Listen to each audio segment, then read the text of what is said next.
जय श्री कृष्ण। आप सभी को माघी पूर्णिमा माघ मास पूर्णिमा की ढेरों शुभकामनाएं। प्रिय दर्शकों, आज हम बात करेंगे माघी पूर्णिमा के विषय में। बड़ी पूर्णिमा महत्वपूर्ण पूर्णिमा एक तो इसलिए क्योंकि माघ मास की पूर्णिमा है। माघ स्नान की पूर्णता होगी, माघ मास पूर्ण होगा। माघ स्नान अपने आप में महत्वपूर्ण होता है। ये जो पूर्णिमा है माघी पूर्णिमा, इसे अत्यंत पुण्यताई कहा गया है। कहते हैं कि इस दिन सभी देवता त्रिवेणी संगम पर स्नान करने के लिए स्वयं पृथ्वी पर आते हैं। इससे बड़ा दिन क्या होगा साहब, जिस दिन देवगण भी पृथ्वी पर लौटकर आते हैं और संगम पर स्नान करते हैं। इसीलिए इसका महत्व बहुत अधिक है। इस दिन का जो स्नान है बड़ा पुण्यदायी है। कैसे करना चाहिए वो स्नान, क्या उसकी विधि होनी चाहिए? जो संगम नहीं जा सकते, गंगा जी नहीं जा सकते, वो घर पर कैसे स्नान करेंगे? पहला प्रश्न ये बताएंगे। दूसरा, इस तिथि पर दान का बड़ा महत्व है। शास्त्र कहते हैं कि इस दिन किया गया दान आपको अत्यंत पुण्य प्रदान करता है। इस दिन किया गया दान आपके जीवन को परिवर्तित करने की क्षमता रखता है। उससे जो पुण्य प्राप्त होता है उससे आपकी आर्थिक बदहाली दूर होती है, पारिवारिक परेशानियां है वो दूर होती है, मानसिक क्लेश है वह दूर होता है। इस दिन का चंद्र दर्शन बहुत उत्तम है। इस दिन लक्ष्मी की विशेष रूप से की जानी चाहिए। क्यों करनी चाहिए? शास्त्रों में क्या लिखा है, किस पुराण में क्या लिखा है, नारद पुराण क्या कहता है, बताऊंगा इसी वीडियो के माध्यम से। इस दिन सायंकाल को एक दीपदान अवश्य करना चाहिए। वो किसके लिए करना चाहिए और कब करना चाहिए? आप जानते हैं ये तिथि साधारण नहीं है। ये माँ लक्ष्मी की प्राप्ति कराने के लिए सबसे उत्तम दिन है। साथ ही 3 महाविद्याओं में से जो तीसरी महाविद्या है उनकी पूजा इस दिन बहुत महत्वपूर्ण होती है। अभी तक देखा होगा पूर्णिमा पर भगवान नारायण की पूजा होती है, सत्यनारायण कथा और व्रत होता है। आप जानते हैं कि भगवान शंकर की पूजा इस दिन बहुत अधिक कल्याणकारी है। नारद पुराण में वर्णन आता है कि भगवान शंकर की जो इस दिन पूजा करता है वह मनवांछित फल की प्राप्ति करता है। कैसे करनी चाहिए पूजा, जल कैसे अर्पित करना है, क्या उसमें डालनी है, जो पुराण में लिखा है वह आपको बताऊंगा। इस प्रकार से बहुत ही महत्वपूर्ण जानकारियां आने वाली माघी पूर्णिमा के बारे में इस वीडियो में आपको जानने को प्राप्त होंगी, जिनको करके आप अवश्य ही अपने जीवन का उद्धार कर सकते हैं। भगवान के आशीर्वाद से कोटि गुना फलों की प्राप्ति कर सकते हैं, पुण्यों की प्राप्ति कर सकते हैं। और जब पुण्य बढ़ेंगे तो आपके जीवन में मंगल ही मंगल होगा। आइए जानकारी आरंभ करते हैं। आपसे निवेदन है कि वीडियो यदि थोड़ा सा भी उपयोगी लगे तो एक बार लाइक अवश्य कर दीजिएगा और जितना हो सके शेयर कीजिएगा, क्योंकि शास्त्रीय जानकारियां जितनी लोगों तक पहुंचे उतना अच्छा होता है। इससे होता यह है कि सही जानकारी लोगों तक पहुंच जाए तो लोग भ्रमित करने वाले जानकारियों के बहकावे में नहीं आते हैं। अपने माघ स्नान को सफल बनाने के लिए और भगवान नारायण का आशीर्वाद प्राप्त करने के लिए कमेंट बॉक्स में अवश्य लिखिएगा ओम नमो भगवते वासुदेवाय या ओम नमो नारायण। भगवान नारायण के कृपा से आपके सभी मनोरथ सिद्ध होंगे। आप देख रहे हैं उमा महेश टीवी, ज्योतिष संस्थान का प्रतिष्ठित YouTube channel Uma Mahesh TV धार्मिक। हम यहाँ पर सभी और त्योहारों की सही शास्त्रीय जानकारी प्रदान करते हैं। ज्योतिष शास्त्र और पंचांग के आधार पर आपको बताते हैं कौन सी तिथि कब है, व्रत आदि कब करना है, क्या विधि है, क्या नियम है और क्या गलती नहीं करनी है। यदि आप सभी व्रत और त्योहारों की सही शास्त्रीय जानकारी पाते रहना चाहते हैं तो कृपया चैनल को सब्सक्राइब कीजिए और बेल आइकन को प्रेस कीजिए। जब आप सब्सक्राइब का बटन दबाएंगे तो वहां एक घंटी बना हुआ आएगा, उसे अवश्य दबाइएगा, तभी आपको हमारे सारे वीडियो प्राप्त होंगे, अन्यथा आपसे जानकारी छूट जाएगी। आइए बात करते हैं बड़ी पूर्णिमा माघी की पूर्णिमा की। प्रिय दर्शकों, माघी की पूर्णिमा बहुत बड़ी और बहुत महत्वपूर्ण पूर्णिमा होती है। ये बहुत अधिक पुण्य देने वाली होती है। मैं आपसे यही कहूंगा कि स्थिति का लाभ अवश्य उठा लीजिएगा, क्योंकि इस दिन आप जो पूजा पाठ करेंगे, जब तब करेंगे, दान करेंगे, वो आपको हजारों गुना अधिक पुण्य देने वाला होगा। प्रिय दर्शकों, जो पहला कार्य आपको पूर्णिमा पर करना है माघी पूर्णिमा पर, वो है माघी पूर्णिमा का स्नान। क्योंकि मैं विधि से चलता हूँ, नियम से, कि मनुष्य पहले क्या करता है फिर बाद में क्या करना होता है, उसी के अनुसार मैं चीजों को बताता हूँ। वरना मेरे पास एक बहुत महत्वपूर्ण उपाय भी है आपके घर के सभी संकटों को दूर करने के लिए। पर पहले स्नान की बात करते हैं। शास्त्र कहते हैं कि माघी पूर्णिमा पर तीर युक्त जल से स्नान करना चाहिए। जो मनुष्य तीर युक्त जल से स्नान करता है वह वैकुंठ लोक को प्राप्त करता है, नारायण को प्रसन्न करता है।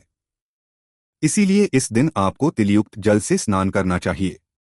सबसे उत्तम स्नान कहा गया है प्रयाग तीर्थ में। अगर आप प्रयाग के संगम पे आज स्नान करते हैं तो वो सर्वोत्तम स्नान है, क्योंकि स्वयं देवता इस दिन स्नान के लिए आते हैं।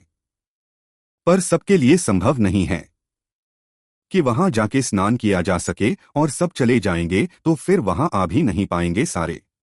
जो लोग घर पर हैं वो कैसे स्नान करें? बड़ी बात यह है क्योंकि अधिकतर लोग घर पे ही रहने वाले हैं।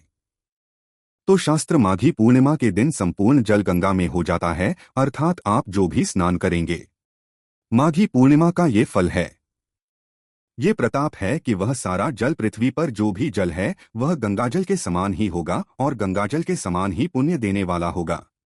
इसीलिए घर पर भी स्नान करेंगे तो फल आपको गंगाजल के स्नान से ही प्राप्त होगा, उतना ही प्राप्त होगा। बस समय का ध्यान रखिएगा। सूर्योदय से पहले स्नान कीजिएगा। पहली ये है कि सूर्योदय से पहले स्नान करेंगे। जो स्नान के लिए जल आप भरेंगे उस पात्र को अच्छे से धोइए, उसमें पहले थोड़ा सा गंगाजल भरिए। चाहे 2 बूंद ही गंगाजल के डालिए। पहले गंगाजल डालिए, फिर थोड़े से काले तिल उसमें डाल लीजिए। अब उसमें जल भरिए और फिर आप उससे हर हर गंगे बोलते हुए स्नान कीजिए या ओम नमो भगवते वासुदेवाय बोलते हुए स्नान कीजिए। यहाँ पे एक चीज ध्यान देने वाली बात है कि इस दिन आपको उपटन, तिल के उपटन का प्रयोग करना चाहिए, या आप जो बेसन का उपटन बनता है वह प्रयोग कीजिए, परंतु साबुन आदि का प्रयोग ना कीजिएगा। ये जो स्नान है ये बड़ा महत्वपूर्ण है। इस दिन का सूर्योदय से पहले किया गया ये स्नान भगवान नारायण की प्रसन्नता के लिए महत्वपूर्ण है, और इससे भगवान नारायण की प्रसन्नता आपको प्राप्त होगी। आपके पापों का नाश होगा। तो ये माघी पूर्णिमा का जो स्नान है इसे आपने अवश्य करना है। ध्यान दीजिएगा, स्नान करने दूसरा कार्य। स्नान आदि करके आपको आज के दिन भगवान सूर्यदेव को जल अवश्य देना है। भगवान सूर्यदेव को दिया जाने वाला ये जल बड़ा कल्याणकारी होगा। सूर्य को जो जल देंगे उसमें थोड़ा सा गंगाजल, थोड़े से लाल पुष्प, थोड़ी सी रोली और साबुत अक्षत ये डाल लीजिएगा, और फिर उससे आप सूर्यदेव को अर्घ्य दीजिएगा। अर्घ्य की विधि मैंने अपलोड की हुई है, आप उसका लाभ लीजिएगा। कि अर्घ्य देना होता है। वीडियो पहले से पहले शास्त्रीय विधि बताई है जो पुराणों में वर्णित है, उस विधि से आप अर्घ्य दीजिएगा।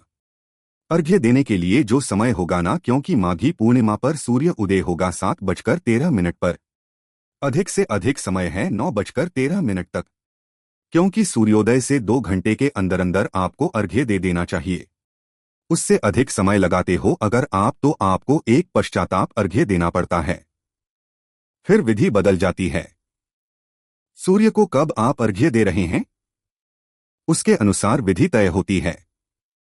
तो पहले घंटे के लिए तो ये विधि है जो हमने बता रखी है, और यदि आप सूर्योदय के 2 घंटे बाद जल अर्घ्य देंगे तो विधि बदल जाएगी। उसमें एक पश्चाताप अर्घ्य जुड़ जाता है, वो भी मैंने उसी विधि में बताया है, तो उसका लाभ अवश्य दीजिएगा। सूर्य अर्घ्य अवश्य देना है। सूर्य अर्घ्य के बाद एक जो बड़ा उत्तम कार्य आपने करना है, मंगल कार्य आपने करना है। ये आपके घर के सौभाग्य को बदलने के लिए है। आपके घर की किस्मत बदल जाएगी इससे, और भगवान नारायण की प्रसन्नता, भगवान नारायण का आशीर्वाद प्राप्त होगा। कारण क्या है कि आपको एक शंख लेना है। दक्षिणावर्ते शंख हो तो बहुत उत्तम है। शंख लीजिए, उसमें पहले थोड़ा सा गंगाजल डालिए, फिर उसमें शुद्ध जल भर लीजिए। अब उसमें एक पत्ता तुलसी का डालिए। ये चीजें डालनी है आपने शंख में, पहले गंगाजल, फिर शुद्ध जल और तुलसी का पत्ता।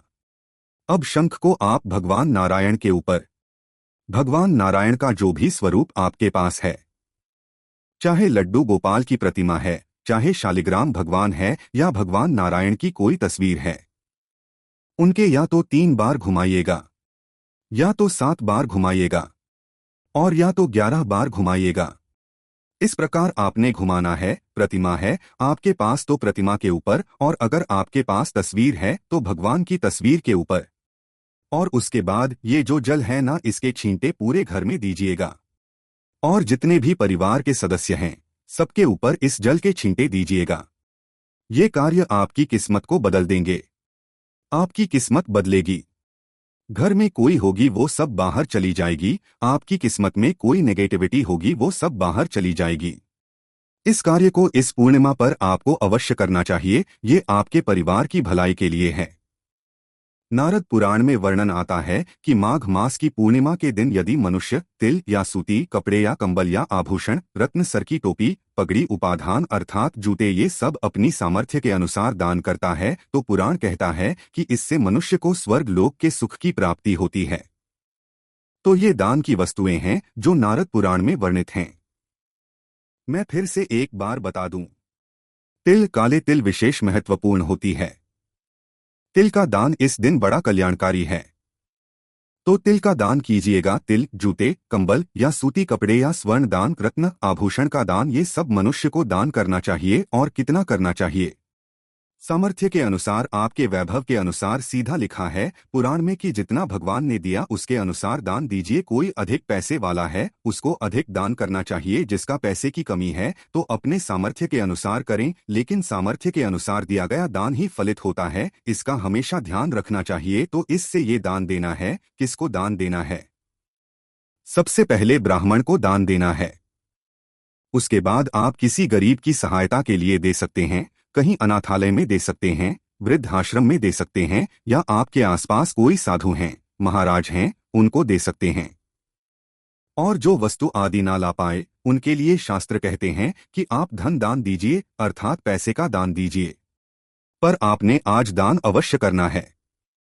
जब ब्राह्मण का चुनाव करें तो किसी वेद पारिवारिक ब्राह्मण को दीजिए। पारिवारिक अर्थात जिसके पास खाने वाले लोग हो या जो वेद पाठी हो, वेदों का अध्ययन करता हो और सदाचारी ब्राह्मण हो। ऐसा करने से क्या होगा? आपको स्वर्ग लोक के सुखों की प्राप्ति होगी। जब तक मनुष्य इस पृथ्वी पर रहेगा उसकी सभी इच्छाएं पूर्ण होती हैं, और जब मनुष्य इस लोक से परलोक जाता है तो वहां आपको स्वर्ग की प्राप्ति होती है, सभी सुख सुविधाओं की प्राप्ति होती है। नारद पुराण में वर्णन आता है कि जो इस दिन भगवान शंकर की विधि विधान से पूजा करता है वह अश्वमेध यज्ञ का फल पाकर विष्णु जी के लोक में प्रतिष्ठित होता है, अर्थात उसे मोक्ष की प्राप्ति होती है। ये मैं बात कर रहा हूँ नारद पुराण की, और वर्णन किसका आ रहा है? शिव जी की पूजा का। शिव जी की पूजा कैसे करनी है? विधि विधान से करनी है। मैं बताता हूँ आपको कैसे पूजा करेंगे। देखिए, अधिक कुछ ना कर पाए तो केवल इतना कीजिए कि पंचाक्षरी मंत्र बोलिएगा। एक लौटा भगवान शंकर को अर्पित कीजिएगा। ओम नमः शिवाय, ओम नमः शिवाय, ओम नमः शिवाय, यह बोलते हुए एक लोटा जल भगवान शंकर को अर्पित कीजिएगा। फिर कच्चा दूध लीजिएगा और एक लोटा कच्चे दूध से भगवान शंकर को अर्पित कीजिएगा, और फिर पुनः शुद्ध जल से भगवान को स्नान कराइएगा। इस प्रकार से ये 3 लोटे आपने अर्पित करने हैं। एक लोटा जल, फिर कच्चा दूध और फिर जल। जल जो आप चढ़ाएंगे ना उसमें गंगाजल मिला होना चाहिए, ये ध्यान दीजिएगा। तो माघी पर आपको ये कर्म करना है और इससे भगवान नारायण का लोक आपको प्राप्त होता है, मोक्ष की प्राप्ति होती है। ये नारद पुराण में वर्णन है। पुराण कहते हैं कि ऐसा करने से आपको अश्वमेध यज्ञ का पुण्य लाभ होता है, अश्वमेध यज्ञ का फल प्राप्त होता है। माता लक्ष्मी की उत्पत्ति अर्थात उनका जो प्रादुर्भाव है ना, वो प्रिय भक्तों पूर्णिमा तिथि के दिन ही कहा गया है। इसीलिए ये वो दिन है जो माता लक्ष्मी की प्राप्ति के लिए आपके लिए सबसे उत्तम होगा। तो माघी पूर्णिमा के दिन रात्रि को जब चंद्र उदित होगा उस समय आप कच्चे दूध से चंद्रमा को अर्घ्य दीजिएगा। ये माता लक्ष्मी की प्रसन्नता के लिए और चंद्रमा का आशीर्वाद प्राप्त करने के लिए पुराणों में वर्णित एक बहुत ही उत्तम उपाय है। और इसी दिन को जब सूर्यास्त हो जाए ना, तो सूर्यास्त के बाद माता लक्ष्मी के निमित्त तिल के तेल का या घी का एक दीपक जलाना है आपको अपने घर के मुख्य द्वार। इससे माता लक्ष्मी का आगमन होगा, आपके घर में माँ लक्ष्मी आएंगी और आपको खूब धन की प्राप्ति होगी। ये माघी पूर्णिमा पर आपको अवश्य करना चाहिए। माघी की पूर्णिमा पर कुछ दान मैंने आरंभ में बता दिए थे, कुछ जो और महत्वपूर्ण है। इस दिन आप तिल गुड़ के लड्डू का दान करें, बड़ा उत्तम रहेगा। आप भंडारे अन्न का दान करें, बड़ा उत्तम रहेगा। इस दिन आप गाय को चारा खिलाएं, पक्षियों को दाना डालें, चींटियों को उनका भोजन दें। ये कार्य जो बहुत छोटे छोटे हैं लेकिन ये भी इस दिन बहुत अधिक पुण्य देने वाले होंगे, तो ये कार्य आप कर सकते हैं, इनको कीजिएगा। एक महत्वपूर्ण बात जो आगे रह गई है वो ये कि जो गुप्त नवरात्रि अभी चल भी रही है, तो गुप्त नवरात्रि में जो तीसरी महाविद्या है, 10 महाविद्याएं हैं, उनमें से जो तीसरी है ना, उनका नाम होता माता ललिता।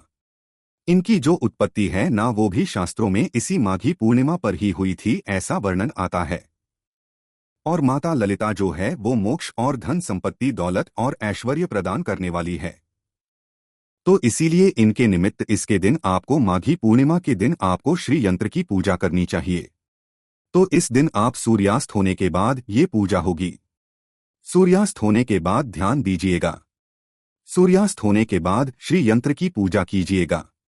ये पूजा को धन संपत्ति ऐश्वर्य वैभव सब कुछ देगी। तो ये पूजा कर लीजिएगा।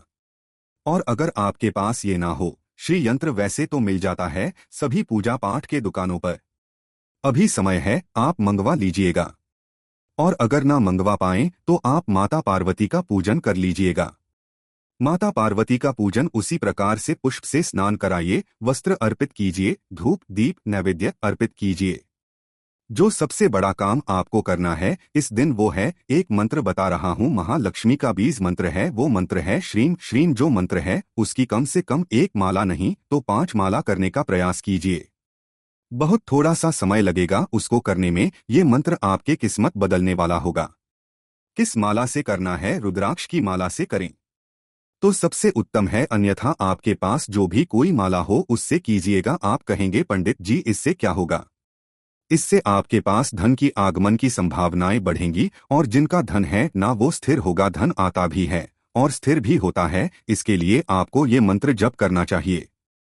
ये माघी पूर्णिमा है, इस पर एक और कार्य जो सबसे महत्वपूर्ण कार्य है, जिसके बिना पूर्णिमा हमेशा अधूरी रहती है, वो है सत्यनारायण भगवान की पूजा। सत्यनारायण भगवान की पूजा कीजिएगा। सत्यनारायण भगवान की कथा 5 अध्यायी कथा है, वह अवश्य सुनिएगा। सत्यनारायण भगवान की पूजा वही 4 से होती है, मैंने पहले भी बताई है। आगे मैं पूर्णिमा का एक और पूजा विधि का वीडियो डालूंगा, उसमें अवश्य ही इसकी जानकारी दूंगा कि कैसे आप 4 से सत्यनारायण भगवान की पूजा और 5 अध्याय कथा अवश्य सुनिएगा। वो हम आपको अपने चैनल पर सदा अपलोड करते हैं। वो मैं पूर्णिमा से पहले ही अपलोड कर दूंगा और जो लोग हमारे साथ व्हाट्सएप पे जुड़े हैं उनके मोबाइल पर मैं समय से भेज भी दूंगा।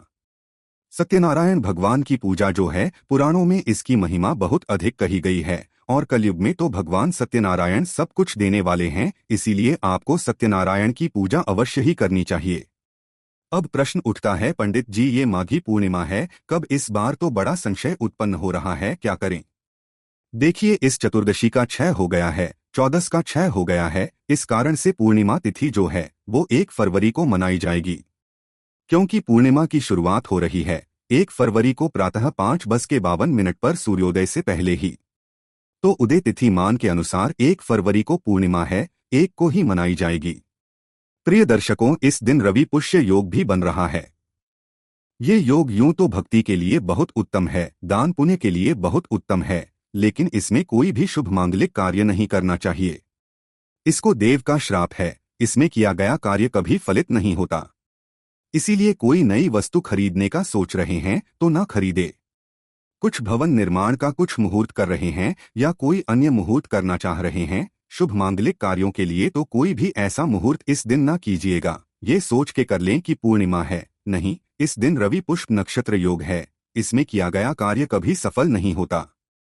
तो इससे बचिएगा। इस दिन भद्रा भी है, इसलिए भी बचिएगा और सायंकाल को राहुकाल का समय भी रहेगा। तो ये दिन शुभ मांगलिक कार्य, नए कार्य शुरू करने के लिए उत्तम नहीं है, पर पुण्य भक्ति के लिए श्रेष्ठतम है। पुराणों में भर भर के महिमा कही गई है। खूब दान पुण्य कीजिए, स्नान कीजिए, कल्याणकारी है। इस दिन का कंबल का दान अत्यंत फलदायी रहेगा। ये थी जानकारी पूर्णिमा के विषय में। कुछ और पूछना चाहें, कहना चाहें तो कमेंट बॉक्स के माध्यम से पूछ सकते हैं। भगवान सब पर कृपा करें। हरे कृष्णा।